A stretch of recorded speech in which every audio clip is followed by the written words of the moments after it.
कधी रात्रीच्या शांत आकाशाकडे पाहिलंय? ते अगणित तारे. आपल्याला नेहमीच एक प्रश्न पडतो की या अथांग ब्रह्मांडाचा पसारा किती आहे आणि यात आपलं स्थान नेमकं कुठे आहे. हे कुतूहल काही आजचं नाहीये, ते अगदी आपल्या पूर्वजांपासून चालत आलंय. तर आज आपण हिंदू खगोलशास्त्राच्या नजरेतून या ब्रह्मांडाला समजून घेण्याचा प्रयत्न करणार आहोत. तर या चर्चेत आपण काय काय पाहणार आहोत? सगळ्यात आधी आपण बघूया की प्राचीन लोकांनी आकाशाचे नकाशे कसे बनवले. त्यानंतर आपण ताऱ्यांच्या भाषेकडे वळूया. हो, त्यांचीही एक भाषा आहे. मग वैश्विक काळाची लय, भारताचा खगोलशास्त्रातला वारसा आणि शेवटी आज आपण जी जागतिक वेळ वापरतो ती कशी मोजली जाते हे सगळं आपण जाणून घेणार आहोत. हे बघा, खगोलशास्त्राचं ज्ञान असं काही एकाच ठिकाणी वाढलं नाही. ते म्हणजे ज्ञानाचं एक जाळं होतं. भारत, बॅबिलॉन, अलेक्झांड्रिया यांसारख्या महान संस्कृती एकमेकांकडून शिकत होत्या, त्यांच्या निरीक्षणांची देवाणघेवाण करत होत्या आणि याच देवाणघेवाणीतून हे शास्त्र अधिक समृद्ध होत गेले. चला तर मग आपल्या पहिल्या मुद्द्याकडे वळूया, प्राचीन आकाशाचे नकाशे. विचार करा, एवढ्या मोठ्या आकाशाला समजून घ्यायचं म्हणजे आधी त्याचा एक नकाशा तर हवा, नाही का? पण तो बनवायचा कसा? यासाठी गरज होती एका कोऑर्डिनेट सिस्टमची, म्हणजे एका संदर्भ प्रणालीची. हे समजून घेण्यासाठी प्राचीन खगोलशास्त्रज्ञांनी एक खूप भारी कल्पना केली. त्यांनी खगोल किंवा सेलेस्टियल स्फिअरची संकल्पना मांडली. म्हणजे काय? तर एक असा काल्पनिक गोल ज्याच्या आत आपण आहोत आणि सगळे तारे त्याच्या आतल्या पृष्ठभागावर चिकटवलेले आहेत असं मानायचं. आणि या गोलावर दोन महत्त्वाचे बिंदू होते. एक म्हणजे खमध्य, म्हणजे बरोबर आपल्या डोक्यावरचा बिंदू, आणि दुसरा म्हणजे क्षितिज, जिथे आपल्याला आकाश जमिनीला टेकलेलं दिसतं. हेच त्यांचे संदर्भ बिंदू होते. आता भारतीय खगोलशास्त्रज्ञांनी एक स्वतःची अनोखी पद्धत वापरली. त्यांनी विशेषतः चंद्राच्या आकाशातल्या प्रवासाचा मागोवा घेण्यासाठी नक्षत्र प्रणाली विकसित केली.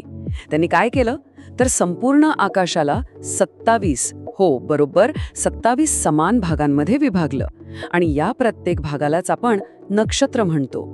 ही प्रणाली नेमकी कशी होती हे समजून घेण्यासाठी काही उदाहरणं पाहूया. जसं की कृत्तिका नक्षत्र. हे आजच्या काळातल्या प्लेयडीज या तारासमूहाशी जोडलेलं आहे. किंवा रोहिणी नक्षत्र, जे अल्डेबरन या ताऱ्याशी संबंधित आहे. यावरून एक गोष्ट तर नक्कीच कळते की त्या काळातलं निरीक्षण किती अचूक आणि सूक्ष्म होतं. ठीक आहे, तर आकाशाचा नकाशा तर तयार झाला, पण आता त्यातल्या गोष्टींबद्दल बोलायचं कसं? त्या घटनांना नाव काय द्यायची? ह्यासाठी एका विशिष्ट भाषेची, एका शब्दसंग्रहाची गरज होती. चला तर मग जाणून घेऊया या ताऱ्यांच्या भाषेबद्दल. तुम्हाला हे ऐकून आश्चर्य वाटेल की आपण आज ज्या अनेक खगोलशास्त्रीय संज्ञा वापरतो त्या प्राचीन काळापासून आपल्याकडे आहेत. उदाहरणार्थ, ज्याला आज आपण इक्लिप्टिक म्हणतो त्याला तेव्हा क्रांतिवृत्त म्हणायचे, आणि झेनेथसाठी खमध्य हा शब्द होता. म्हणजे हे शब्द किती जुने आहेत याचा अंदाज येत. बरं, संक्रांती हा शब्द तर आपल्या सगळ्यांच्या ओळखीचा आहे, पण त्याचा खगोलशास्त्रीय अर्थ काय आहे? सोप्या भाषेत सांगायचं तर वर्षातला तो दिवस जेव्हा सूर्य आकाशात एकतर सर्वात उंच जातो किंवा सर्वात खाली येतो. यालाच सोल्स्टिस असंही म्हणतात. आणि यामुळेच वर्षातला सर्वात मोठा दिवस किंवा सर्वात मोठी रात्र होते. आणि मग येते विषुव संक्रांती, किंवा ज्याला आपण इक्विनॉक्स म्हणतो. नावाप्रमाणेच हे वर्षातले असे दोन खास दिवस असतात जेव्हा दिवस आणि रात्र अगदी समान लांबीचे, म्हणजे बरोबर 12-12 तासांचे असतात. हे तेव्हाच घडतं जेव्हा सूर्य बरोबर खगोलीय विषुववृत्ताच्या वरून जातो. आता ग्रहतारे आणि त्यांच्या स्थितीवरून पुढे जाऊन आपण वेळ मोजण्याच्या पद्धतीकडे येऊया. आणि खरं सांगायचं तर प्राचीन लोकांनी वेळ मोजण्यात जी अचूकता मिळवली होती ती अक्षरशः अविश्वसनीय आहे. हे बघा, त्यांची वेळ मोजण्याची पद्धत किती सूक्ष्म होती. दंड म्हणजे 24 मिनिटं, पल म्हणजे 24 सेकंद. पण गंमत पुढे आहे. बीपल म्हणजे सेकंदाचा अर्ध्याहूनही कमी भाग, आणि अनुपळ म्हणजे तर सेकंदाचा 150वा भाग. विचार करा, एवढ्या लहान भागापर्यंत वेळ मोजली जायची. यावरूनच त्यांची खगोलीय गती मोजण्याची क्षमता किती जबरदस्त होती हे दिसतं. आता एक खूप महत्त्वाचा ग्रंथ आहे, सूर्यसिद्धांत. या ग्रंथामध्ये जी गणना केली आहे ती पाहून तर थक्क व्हायला होतं. या ग्रंथानुसार एका वर्षाची लांबी किती होती माहितीये? 365.25875 दिवस. त्या काळात एवढी अचूक गणना करणं म्हणजे खरंच कमाल आहे. आणि त्यांचं गणित किती अचूक होतं हे तेव्हा कळतं जेव्हा आपण त्याची तुलना आजच्या विज्ञानाशी करतो. आजच्या गणनेनुसार वर्षाची लांबी आहे 365.244219 दिवस. आता हे दोन्ही आकडे बघा, फरक किती किरकोळ आहे. हे साम्य खरंच अचंबित करणार आहे, नाही का? इतकं सगळं ज्ञान हे कुठून आलं? कोणी हे जतन केलं? तर आता आपण बोलूया भारताच्या या महान खगोलशास्त्रीय वारसाबद्दल, त्या व्यक्तींबद्दल आणि त्या ग्रंथांबद्दल ज्यांनी हे ज्ञान पुढच्या पिढीपर्यंत पोहोचवलं. आपल्या इतिहासात आर्यभट्ट, वराहमिहिर, भास्कराचार्य यांसारखी मोठी नावं आहेत.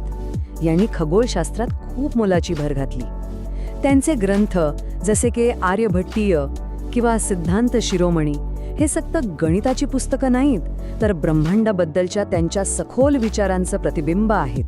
आणि आजही हे ग्रंथ अभ्यासले जातात.